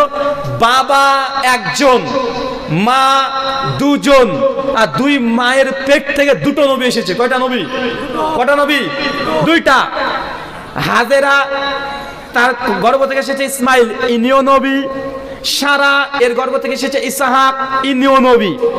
ইসাহাক বড় হয়ে যায়, তার একটা সন্তান হয়, নাম হচ্ছে ইয়াকুব। কি বললাম? কথা বলেন। ইয়াকুব। ইয়াকুবের আবার বিয়ে হয়, তার 12 জন সন্তান হয়। কয়জন? 12 জন। এই যে ইয়াকুব আলাইহিস সালামের 12 সন্তান, 12 গোত্র, এই গোটা গোত্রগুলোকে বলা হচ্ছে বনী ইসরাইল। আর এখান থেকে এসেছে ইহুদি ধর্ম আর খ্রিস্টান ধর্ম। কথা কঠিন হলো? মনে অনেকে গুলিয়ে ফেলেছেন। আবার চেন অফ ন্যারেশনটা বুঝিয়ে দিই। নবী ইব্রাহিম তার স্ত্রী দুইজন, একটা সারা একটা হাজেরা। সারার ছেলের নাম ইসাহাক, ইসাকের ছেলের নাম ইয়াকুব। ইয়াকুবের 12 ছেলে হয়েছে, 12 ছেলের মধ্যে থেকে ইহুদি আর খ্রিস্টান। তারপরে নবী ইব্রাহিমের একটা স্ত্রীর পক্ষ থেকে ধর্ম কি কি এসেছে? ইহুদি ধর্ম, খ্রিস্টান ধর্ম। আর একটা মা থেকে গেল, নাম কি? হাজেরা। ওই যে ইসমাইল, ইসমাইলের বংশধর মধ্যে কোনো নবী নেই দীর্ঘ 1500 বছর। কত হাজার বছর? 1500 বছর কোনো নবী নেই। হঠাৎ করে মক্কার মরুভূমিতে মুহাম্মদ রাসূলুল্লাহ সাল্লাল্লাহু আলাইহি সাল্লামকে আল্লাহ 40 বছর বয়সে তাকে নবুয়ত দিয়ে দিয়েছে। তাহলে কি দাঁড়ালো এবার? কথা বলেন। মুসলমান আর ইহুদিরা কি হলো? কথা বলেন। তারা গোত্রীয় ভাই হচ্ছে কি হচ্ছে না? তারা ব্রাদারিন হচ্ছে। মানে ইব্রাহিম বাপ একজন, মা দুজন, ধর্ম তিনটা। বাপ একজন, মা দুজন, ধর্ম কয়টা? তিনটা। কিন্তু ইহুদি খ্রিস্টান তারপরে ভাই হওয়ার পর শত্রু কেন? কারণ ইহুদিরা এতই বদ, তারা এতই বুদ্ধিতে তীক্ষ্ণ এবং এতই আল্লাহর সঙ্গে বেঈমানি করেছে, অন্য জাতি এত বেঈমানি করেনি। খুব বদমাশ, খুব অনেক। আল্লাহ সুবহানাহু পবিত্র কোণে বলেছে, দেখবেন সূরা বাকারা 37 নম্বর আয়াত থেকে পড়তে শুরু করবেন। আল্লাহ বানি ইসরাইল ইহুদি জাতিকে ডেকে বলছে, ইয়া বানি ইসরাইল উযকুরু, হে বানি ইসরাইল, চিলড্রেন অফ ইসরাইল, স্মরণ করো তোমাকে যে নিয়ামত দিয়েছিলাম। এই কথা বলতে বলতে আল্লাহ অনেক নিয়ামতের কথা বলছে, যে তোমাদেরকে আমি আসমান থেকে মান্না দিয়েছিলাম, সারোয়া দিয়েছিলাম, ফেরাউনের কবলে তোমরা বাধাগ্রস্ত হয়ে গিয়েছিলে, আমি ফেরাউনের কবল থেকে তোমাকে বাঁচিয়েছি, ভূমধ্য সাগরকে 2 ভাগ করে দিয়ে তোমাদের রাস্তা করে দিয়েছি, তোমরা বাছুর বসানো করছিলে, আমি আল্লাহ তোমাদেরকে ক্ষমা করে দিয়েছি, আমি তোমাদেরকে নবী দিয়েছি, তওরাত দিয়েছি, জাবুর দিয়েছি, ইনজিল দিয়েছি, নবী ইউনূসের সঙ্গে তোমরা শয়তানি করেছে, তারপর তোমাদেরকে ক্ষমা করে দিয়েছি, ইউসুফকে তোমরা চক্রান্ত করে তোমরা ডুবে দিয়েছিলে কূপের মধ্যে, তারপর আমরা ক্ষমা করে দিয়েছি। সমস্ত নবীর কথা ঘটনা বলছেন। আর আল্লাহ হচ্ছে ইহুদি জাতি, হে বনি ইসরাইল, এত অন্যায় করেছো, তারপরে তোমাকে ক্ষমা করে দিয়েছি। বারবার আল্লাহ এই কথা বলছে। আপনাকে আমার এই কথা বলার উদ্দেশ্যে এইটা, ইহুদিরা ওরা বিশ্ব জগতে বুদ্ধিমান, এত বুদ্ধিতে পরিপক্ক হওয়ার 2টো কারণ। এক, তারা সবচেয়ে নবী বেশি পেয়েছে। কি পেয়েছে বেশি? ইহুদিদের মধ্যে নবী সবচেয়ে বেশি। কি বেশি বলেন তো ভাই? সবচেয়ে নবী বেশি। মুসলমান তবে ইসমাইলের গোত্রের মাথার একটাই নবী, শুধু আমাদের নবী, সে ইসমাইল। তারপরে দীর্ঘ 1500 বছর এই জাতি শুধু গরু ছাগল ভেড়া চড়িয়ে বেড়েছে, কিচ্ছু পায়নি। সভ্যতা কোনো আলো পায়নি, ইসমাইলের বংশ কিচ্ছু পায়নি। অন্ধকার জাতি, ভুলে গেছে ইসমাইলের বংশের কোনো অস্তিত্ব ছিল না, কিচ্ছু ছিল না। হঠাৎ করে আল্লাহর নবী তুই জন্মগ্রহণ করার পর আবার ইসমাইলের সঙ্গে বংশ জুড়ে যায়। কিন্তু ইসহাকের বংশে বাপ নবী, ছেলে নবী, নাতি নবী, তার নাতি নবী, সবাই নবী। ইব্রাহিম নবী, তার সন্তান ইসহাক, সেও নবী। ইসহাকের সন্তান ইয়াকুব, সেও নবী। ইয়াকুবের সন্তান ইউসুফ, সেও নবী। শুধু নবী আর নবী, নবী আর নবী। এটা হচ্ছে ইহুদিদের মধ্যে যতগুলো কোরআনে আপনি নবীর নাম পাবেন, তার 95% নবী হচ্ছে ইহুদিদের। কাদের? একজন নবীর নাম বলেন তো, কথা বলেন, একটা নবীর নাম বলেন। মূসা কাদের নবী? ইহুদিদের জন্য এসেছিল। ঈসা কাদের? ইহুদি। দাউদ ইহুদি, সুলাইমান ইহুদি, ইউনুস ইহুদি, ইউসুফ ইহুদি, ইয়াকুব ইহুদি, সুলাইমান ইহুদি। যার নাম পড়বেন সবগুলো ইহুদিদের মধ্যে এসেছে। তো যে জাতি সবচেয়ে নবী বেশি পেয়েছে, নেতা যাদের নবী, এই জাতি বুদ্ধিমান হবে না তো আমরা হব? কথা বলেন, কথা বলেন। কোন জাতিকে যদি পরিবর্তন করতে হয় নেতা লাগে ভালো। কি লাগে? কথা বলেন। নেতার জরুরত আছে। ইহুদি জাতিকে দীর্ঘদিন ধরে নেতৃত্ব দিয়েছেন নবীরা, তার বাপ নবী, বেটা নবী, পোতা নবী। তো এদের মধ্যে এই নেতৃত্ব দেওয়ার ক্ষমতা এটা ফিতরতগত দিক থেকে তারা পেয়ে যায়। কথা বুঝতে পারছেন না? এই জন্য ওরা বিশ্ব জগৎকে তারা কন্ট্রোল করছে। কেন? কারণ তাদের মধ্যে আছে নবীদের রক্ত। কাদের নব্য রক্ত বলেন? তারপরেও কিন্তু তারা কাফের। আমাদের পশ্চিমবাংলাতে আছে আওলাদের রসুল, আছে না ভাইজান? খুব চেঁচামেচি করে। আমি কদিন থেকে বলেছিলাম যে তারপর তাদের একটু ফুরফুরি কমেছে, ফুরফুরার মাঝে খুব বেশি ফুরফুরি উঠে গেছিল, উঠেছিল না ভাই? আর দাবি করছে আমরা হচ্ছে আওলাদের রসুল। আরে বেটা, কেনান আওলাদের রসুল, নূহের সন্তান কেনান। নূহ ইসলামের নাম শুনেন নাই ভাই? কেনান কি আওলাদের রসুল নয়? কথা বলেন। কেনান আওলাদের রসুল, তার মানে আওলাদের রসুল হলে ওলি হয় না। আওলাদের রসুল হলো ফেরাউন হতে পারে, শয়তান হতে পারে। তার জন্য আপনাকে বলছি, ইহুদিদের বুদ্ধি সবচেয়ে বেশি বৃদ্ধি হওয়ার কারণ তাদের মধ্যে সবচেয়ে বেশি নবী এসেছে, এক। দুই নাম্বার, তাদের মধ্যে সবচেয়ে আসমানি গ্রন্থ বেশি আছে। আমাদের মুসলমানদের জন্য আছে একটা কোরআন, ইহুদিরা পেয়েছে অসংখ্য, তারা আসমানি গ্রন্থ পেয়েছে। কোরআন মাজিদে তিনটের নাম আছে, এক তাওরাত, দুই জাবুর, তিন ইনজিল। এই তিনটে গ্রন্থ কাদের উপরে এসেছিল? কথা বলেন, কাদের উপরে? ইহুদি। তো যে জাতি তাদের আসমানি গ্রন্থকে দীর্ঘদিন যাবত ধরে মেনে এসেছে, যে জাতির নেতাই হচ্ছে এতগুলো নবী, তো তারা বুদ্ধিমান হবে না? তো ভাই আমরা মুসলমানরা বুদ্ধিমান হব? কথা বলেন, আমরা তো বুদ্ধিমান হতে পারবো না, সম্ভব নয়। আল্লাহ নবী এই কথা বলে দিয়েছেন, সুনান তিরমিজি 1920 নম্বর হাদিস, যে কাফেরদের জন্য এই দুনিয়াটা হচ্ছে জান্নাত, আর মুসলমানদের জন্য কি? কথা বলেন, কি? জেলখানা।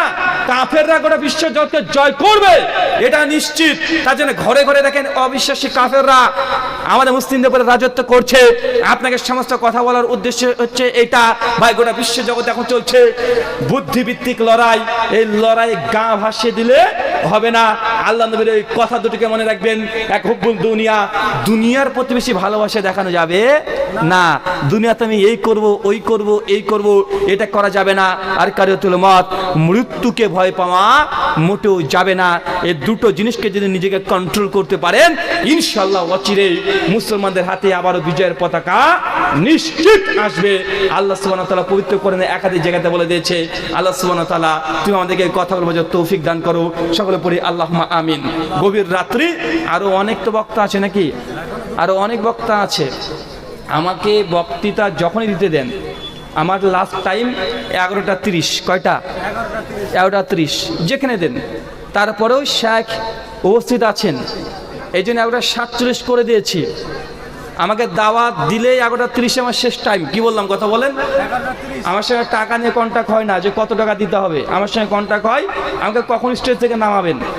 আর এটা পশ্চিমবাংলা, বাংলাদেশ সবাই জানে যে আমি রাত্রে 11:30টা আমার শেষ টাইম। এরপরে আমি আর আলোচনা করি না। তারপর আজকে আপনাদের 15 থেকে 17 মিনিট আলোচনাটা বেশি করে দিলাম, জাস্ট আপনাদেরকে এই কথাগুলো বলার উদ্দেশ্যে। মহান সত্তা আল্লাহর সঙ্গে চেয়ে দোয়াই প্রার্থনা, আল্লাহ যে কথাগুলো বললাম মুসলিম উম্মাহকে এই কথাগুলো থেকে উপকার লাভ করার তৌফিক দান করো, সকলে পড়ি আল্লাহুম্মা আমিন।